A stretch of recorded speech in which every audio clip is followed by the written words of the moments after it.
Професионална гимназия по селско стопанство Гео Милев. В училището се обучават 300 ученици в две направления – селско стопанство и горско стопанство.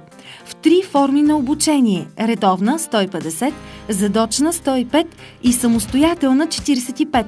През последните години има особено засилен интерес от страна на участите се към направление селско стопанство, което е отзвук от навлизането на новия вид техника в този сектор, която привлича младите хора и ги мотивира да изберат този вид професионално образование. Гимназията има почти 50 годишен опит, създадена е 1962 година. В подготовката на кадри за селско стопанство, които успешно са реализирани на пазара на труда, а много от тях са обособили свой бизнес в тази сфера и работят активно.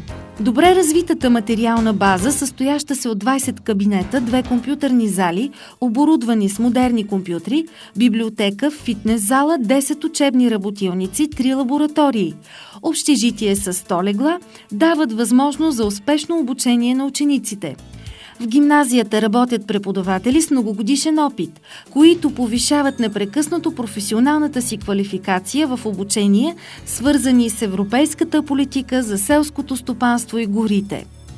Преди 7 години беше въведена нова специалност в направление горско стопанство и много успешно се реализира тази специалност. Имаме доста кандидати и за нея.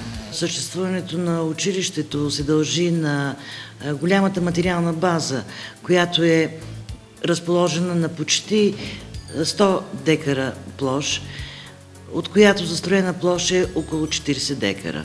Училището разполага с теоретичен корпус, с общежитие, в което има места за над 100 ученика, голяма спортна площадка, база за спортуване, закрита база за спортуване, и тази база е оборудвана като фитнес зала.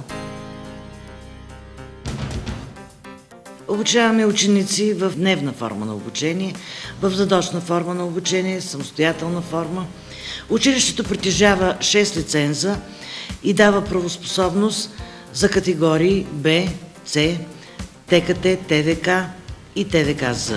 До сега сме дали правоспособност през последните 7 години на над 700 човека. Получават и документ за правоспособност и хора, които не са наши ученици, но желаят да придобият тази правоспособност. През 2010 година професионална гимназия по селско стопанство Гео Милев в град Мъглиж спечели проект по програма Леонардо да Винчи на тема "Горите в Европа – ценност и ресурс за по-добър живот на хората".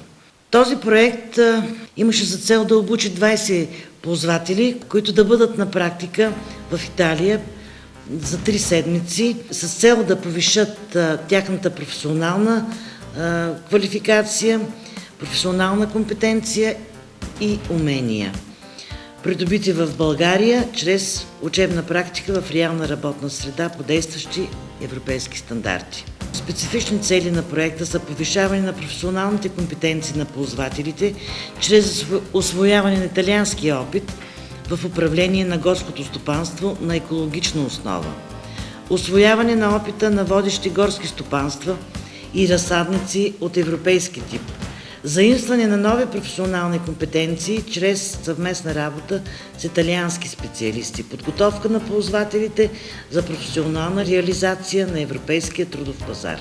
Всички знаем, че горите в България са национална ценност.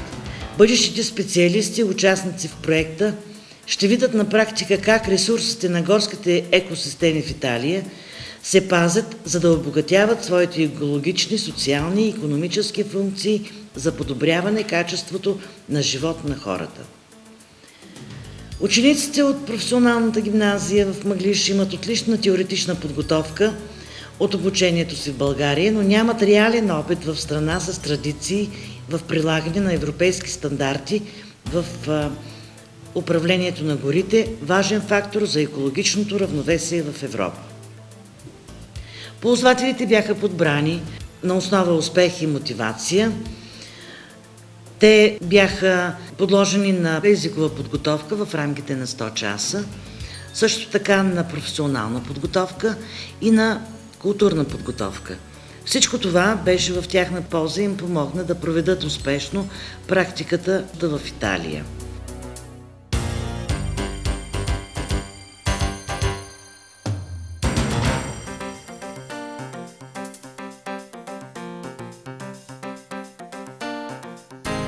Докато пребивавахме в Италия, ние посетихме парка Тичино, в който всичко е оставено да се развива в самостоятелна среда и без човешка намеса.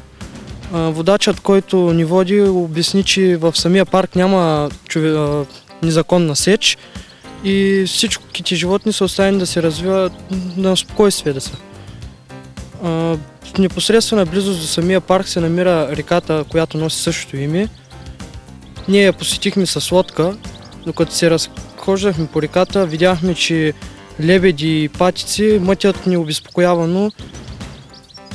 В самата река има правила, които лодките им трябва да вдигат шум, за да не се нарушава спокойствието на рибите. Реката се влива в езерото Лаго Маджоре, което според историята е ледниково и е дълбоко около 700-800 метра. То свързва Италия и Швейцария. През втория ден от нашето пребиваване ние посетихме планината Алпите. Изкачихме се с лифт. В снега ние се движехме с ракети на краката, което беше нещо ново за нас. В Алпите вреят много дървесни видове. Те са бук, ясен и клен. Животинските видове, които обитават Алпите, се различават: алпийския мармут, скалния орел, снежния заек и дивата коза. Ние измерихме температурата на снега с термометър. Голямо впечатление ни направи лавината, която щеше да се срути пред нас. В Алпите зимата е доста продължителна и лятото е доста прохладно. Аз съм много доволен, че имах възможност да отида в Италия. Аз получих своя Европас.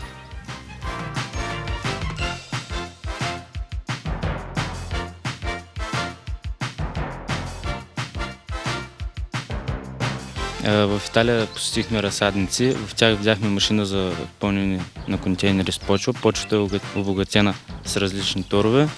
Също така видяхме два вида напояване. Капково и едното е като килим, който задържа водата.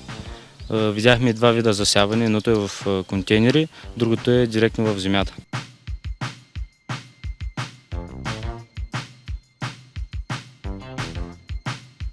Радвам се, че отидахме в Италия с моите съученици. Посетихме един от най-големите градове там, Генуа. В него се намира също така и много голям аквариум, един от най-големите в Европа. Той беше конструиран върху сушата и върху водата. В него видяхме много морски видове. От риби, от малки до големи, голяма водна костенурка, крокодили, морски кончета. Също така видяхме и пингвини, делфини, които ни изнесоха представление с обръчи. Както беше на 3 етажа, в него имаше сувенирен магазин, имаше близко корабче, което може да обикаля около Генуа с него.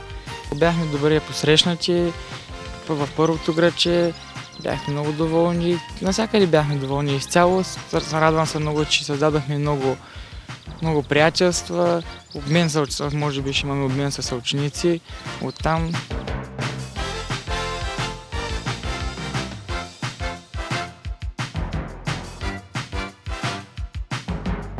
В селище близо до Овада посетихме един прекрасен музей. Той голямо впечатление ни направи. В музея видяхме диво прасе, змии, лисици, котки, птици. В музея също така имаше на първия етаж мотори, колекция от мотори стари. Имаше бъчви също така. Запознах се с момичета и момчета, които са на моята възраст и поддържаме връзка. В Италия имахме възможност извън програмата, която трябваше да спазваме, да посетиме училищите подобно на нашето професионално училище. С голям интерес тръгнахме и прибивавахме там, направихме среща с колеги, те ни показаха своята база, своите ученици, своите дейности. Ние ги поканихме и те ще гостуват от 1 до 5 юни 2011 година за празника на розата, където ще имат възможност да видят, да видят как е при нас и да направим обмен. Искам да вметна, че 10 учителя от професионална гимназия в края на юни ще заминат за Италия с цел обмяна на опит. Това е по повод реализирания проект и направени контакти в Италия с професионални училища. Ние с нашите ученици посетихме училище като нашето. С много голям интерес видяхме тяхното лози, тяхната класна стая, тяхната закусвалня, която закусват, обядват. Тяхното училище е на 2 етажа, не е по-голямо от нашето.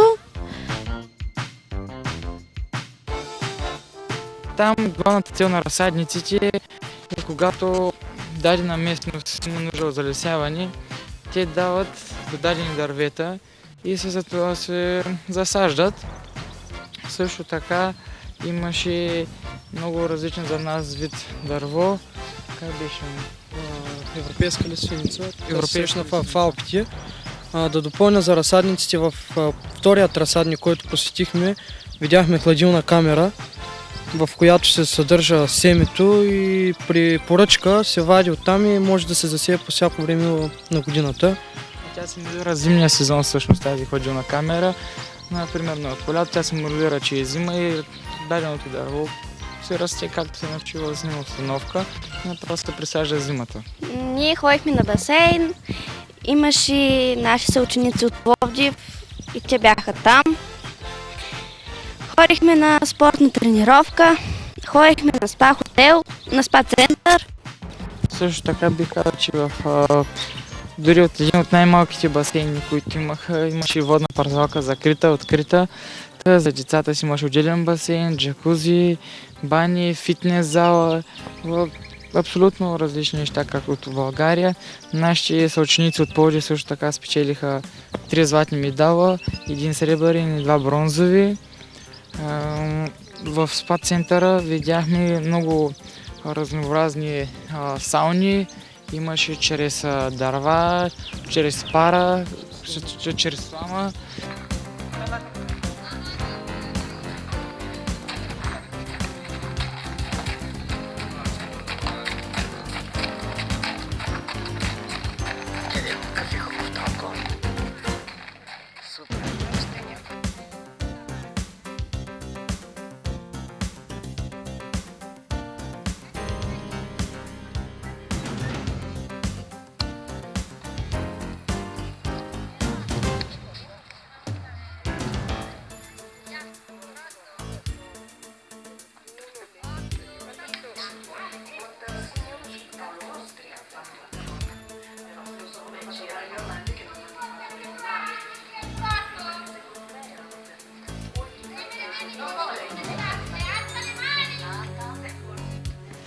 Приемащ партньор в Италия беше Москонсулт ООД.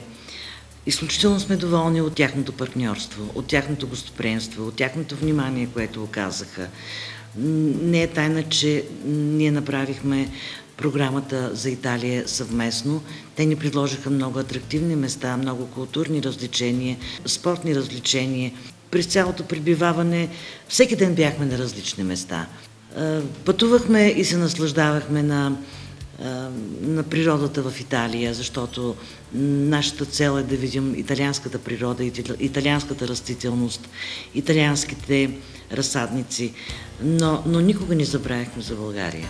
Направи ни впечатление голямата вижливост. Посетихме Милано, посетихме Генуа, посетихме Торино, бяхме 2 седмици в Кастелето Тичино. Бяхме в Овада една седмица. Там бяхме отседнали в Олимпийски комплекс, който беше удоволствие за нас да разглеждаме и да пребиваваме там. Изключително радушно бяхме приети в този комплекс. Италианците са много сърдечни хора. Освен практическите ни занимания, имахме и културни развлечения. Посетихме Милано, в който той ми направи най-голямо впечатление, Миланската катедрала. След това посетихме и паметника на Сан Карло в Рома, който беше висок над 35 метра височина. Самият той беше конструиран от медни пластини. Чрез вътрешна стъба може да стигне до най-високата точка. Чрез отвори също така може да се види прекрасен изглед от очите, ушите и от задната част на главата. Също докато бяхме в Италия, посетихме Венеция. В нея видяхме катедралата Сан Марко. Гондоли има много красиви, канали и хората там живеят по един много красив и страхотен начин. В нашето пребиваване в Италия стигнахме до Венеция по канала Гранди. Също така в Венеция видяхме много гондоли, направихме впечатление на големи кораби. Цялата Венеция, вместо улици, пред тях са канали. Всички хора вместо коли карат лодки. Също така в водните обятия имаше и светофари, пътни знаци, да могат да се спадат чрез гондолите. Тяхната полиция пак е на лодки, на гондоли всъщност. Пожарната им беше много интересно направена. Няколко си гондоли, качени върху дървени плоскости. При пожар просто само се шмугва до водата и се стига до даденото опасно скъдите. Ние се возихме на лифт. С него се изкачихме до 1000 метра на морска височина. В началото много се притеснихме, след това свикнахме и ни достави голямо удоволствие да се вози. В Италия е много разпространен спорта и са изградени много спортни зали. Футболните игрища са позволени да се влиза и да се играе свободно. Всичко е оставено и никой не пипа. Оставени са бутилки, колелета. Забелязахме също така, че в езерото Тичино, докато бяхме, като отидеш на брега, просто лебеда, зеленоглавата пачи седят сами до тебе и изобщо не бягат. Плачета всъщност имаше много гущери, които прибавят от малък до много голям.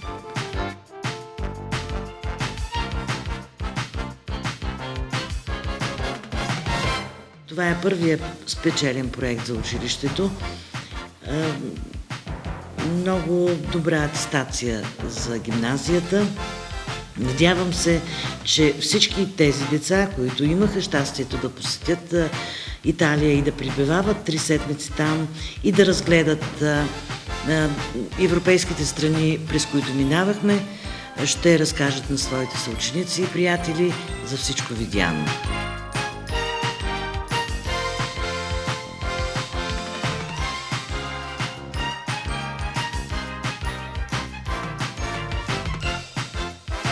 За да покажат на съучениците си част от видяното, ползвателите направиха кът в гимназията, който пресъздава част от езерото Лаго Маджоре в Италия, което бе част от тяхната програма по проекта.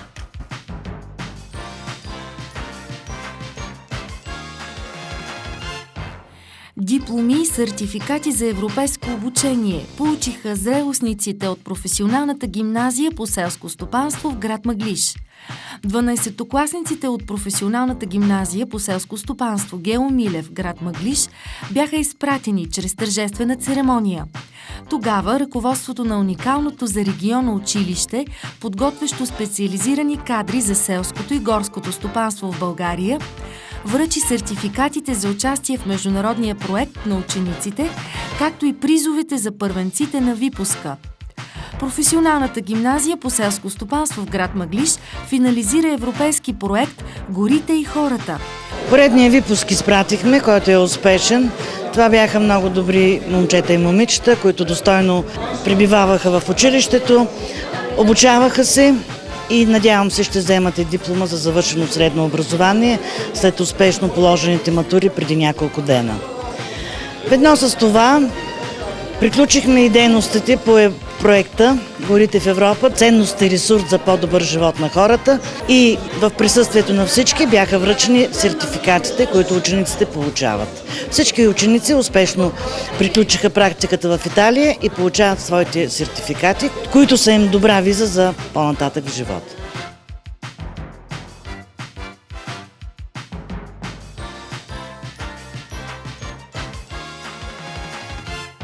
От името на всички, от цялата група, искам да благодаря, че имахме възможност да посетим Италия и да получим своя Европас, за което трябва да благодарим. Хубава си, моя горо, миришеш на младост. През 2011 година работихме върху нов проект в сферата на селското стопанство. Той се казва "Биологично земеделие. Нови възможности за професионална реализация в селското стопанство".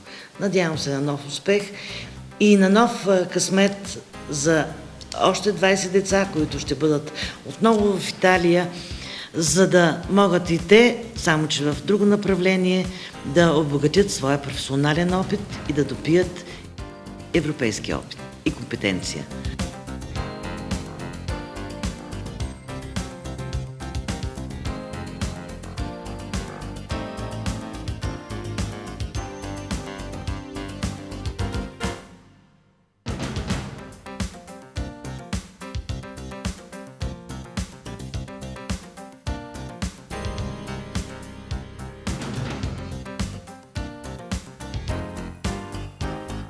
Учениците, които поемат за пореден път от нашето училище, ще намерят своята реализация, професионална реализация на пазара на труда, а на тези, на които предстои да дойдат при нас, осигуряваме богата материална база, безплатен транспорт и храна и високо квалифицирани преподаватели.